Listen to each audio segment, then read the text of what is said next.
İlhamlı, şərəfli, şanlı ordumuz, fəxr edir sizinlə ana yurdumuz.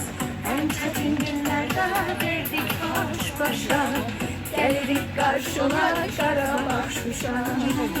İlhamlı, şərəfli, şanlı ordumuz, fəxr edir sizinlə ana yurdumuz. Ən çətin günlərdə verdik baş başa, gəlirik qarşına Qarabağ Şuşa. Yaşıl yaylağa, çiçekli bağa, şükür olsun seni yaradan Allah'a. İlhamla mehriban, el ele koşa, gelirler karşıla Qarabağ Şuşa. Yaşıl yaylağa, çiçekli bağa, şükür olsun seni yaradan Allah'a. İlhamla mehriban, el ele koşa, gelirler karşıla Qarabağ Şuşa. Tarihli yerden yaşamayacağım başa. Zeynep, tarihli damatlı koşa. Olar.